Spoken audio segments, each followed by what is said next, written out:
Hello everyone, we are the students of University of the Cordilleras and we would like to present to you our advocacy entitled Ecological Solid Waste Management. So let's now tackle the definition of terms of 3 R's that are the basis for reducing waste and the process optimization. These 3 R words are important part of sustainable living as they help to cut down on the amount of waste we have to throw away. Using the 3 R's also helps to minimize the amount of space needed for landfill sites where waste materials are disposed of. So let's now know what are these 3 R's. So the first one is reduce. It means using fewer inputs including raw materials and energy so that the pressure on environment will be less.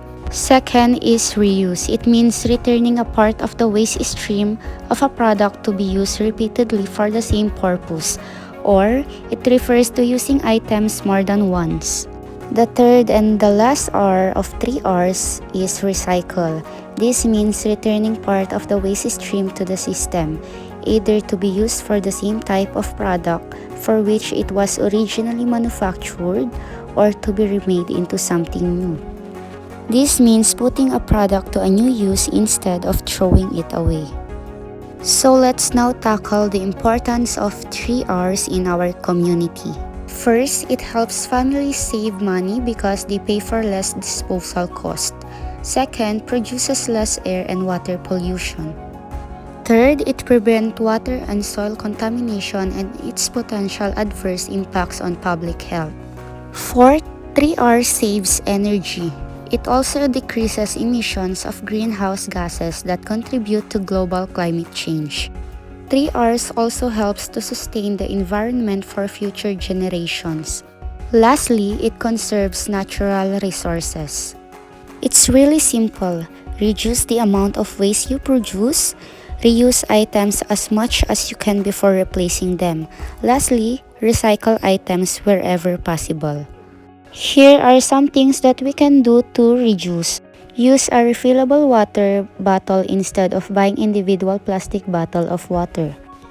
Instead of placing your uncooked or cooked food in a disposable plastic bag, place it in a reusable container. If necessary, write or print on both sides of papers. Next, don't buy things you already have and you don't even need. And lastly, if you're heading to the market, bring an eco bag to help limit the usage of plastic bags. Now let's know the things that we can do to reuse. So the first one, jars from supermarket items can be used to keep leftovers or to carry lunch to work.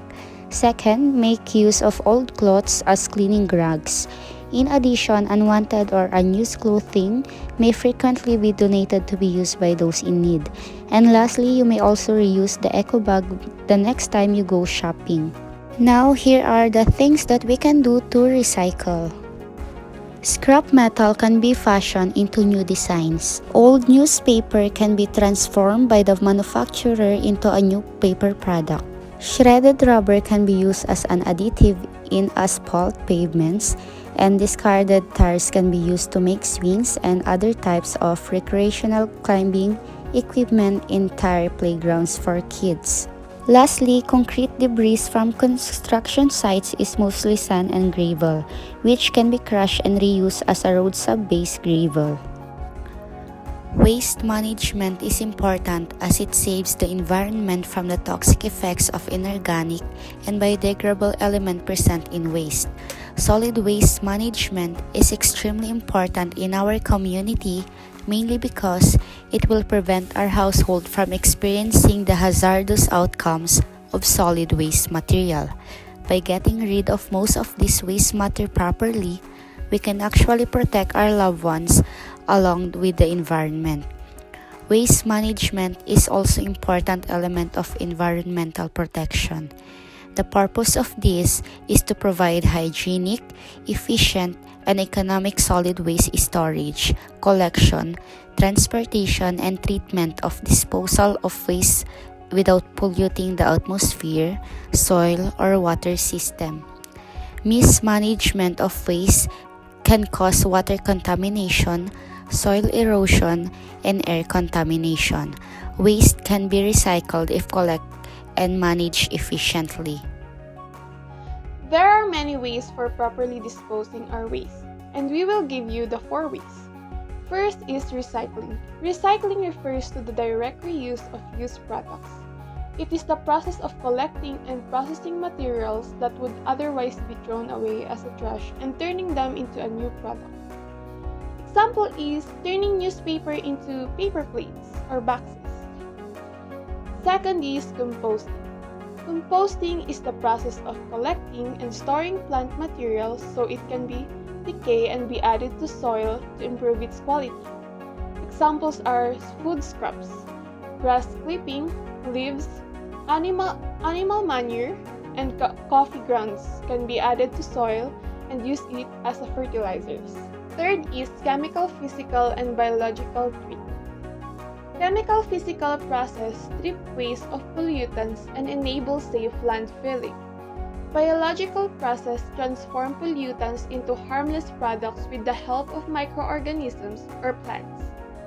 Example is biological treatment of industrial wastewater is the process whereby organic substances are used as food by the bacteria and other microorganisms. Fourth, or the last, is landfills. Landfills is the process of getting rid of large amount of trash by burying it. Example of landfills is the place designed as the destination of loaded garbage trucks. Impacts of solid waste on environment. First is soil contamination. Contamination occurs by spilling and burying hazardous component in soil. So we need to be watchful of how we process petroleum hydrocarbons, solvents, pesticides, heavy metals, and lead. Second is water contamination. Water is an excellent solvent. It can contain numerous dissolved chemicals. Rainfall easily mixes to toxic liquid substances and seeps into the water streams to end up in nearby water bodies. Thus, the neighborhood fountain, pond, lake, or even drinking water taps are susceptible to the danger of contamination. Third is extreme weather caused by climate change. One example of this is harmful greenhouse gases are created from decomposing waste, causing to rise up to the atmosphere and trap heat, which adversely causes extreme weather reactions in the form of storm and typhoons. Fourth is air contamination. On the occasion, paper and plastic are burned at the landfill, causing landfill gas, the chemical release, which accumulate and contribute to the ozone layer and also hurt the surrounding human population. Also, the air has been proven to have harmful effect on us. Lastly, harm towards animals and marine life. Continual dumping of garbage, raw or untreated sewage, cigarette butts, plastic bottles, and styrofoam kills millions of marine lives each year. Any animal or marine life coming in contact gets infected in the worst of ways. The inevitable formation of algal bloom and cluster contaminates and eventually suffocate marine life such as fish and coral.